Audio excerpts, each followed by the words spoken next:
আমাৰ সাৰ্কেলটো এইটো বুলি ধৰি লওঁ আমি তো 8জন মানুহ এনেকৈ চাই আছে চাৰিওফালে আৰু গোটেইবিলাকে ইনসাইড চাই আছে এইটো সেন্টাৰ আৰু গোটেইবিলাকে আমাৰ ইনসাইড চাই আছে এইটো মনত ৰাখিবা তো প্ৰথম কন্ডিশনটো আছে যে P is second to the right of T. P is second to the right of T.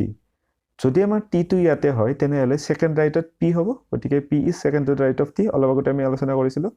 and who is the neighbor of R and V এতিয়া who is the neighbor of R and V বুলি কওঁতে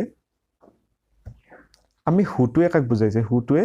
বহুত confusion লাগি গৈছে মনৰ যে হুটোৱে P বুজাইছে নে হুটোৱে T বুজাইছে এতিয়া এটা কথা মনত ৰাখিব যে যাৰ লগত হুটো থাকে হুটো যাৰ কাষত থাকে মানে এতিয়া টিৰ লগত বহিছে গতিকে হুটোৱে টিক বুজাব গতিকে হু হোম হুইচ থাকিলে আমাৰ তাৰ কাষত যেটো থাকে অৰ্থাৎ আমাৰ ইয়াতে আমি টিক বুজাম গতিকে আমাৰ টিৰ কথা কৈছে এটা টিৰ কথাটো কি কৈছে যে who is the neighbour of R and V তাৰ মানে টি টোৰ কাষত আৰ আৰু ভি বহি আছে যদি টি টোৰ ইফালে আৰ বহে তেনেহলে ইফালে ভি বহিব বা যদি আমাৰ এইফালে আৰ বহে তেনেহলে ইফালে ভি বহিব এইটো এটা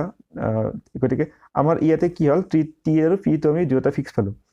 এতিয়া যদি ইয়াতে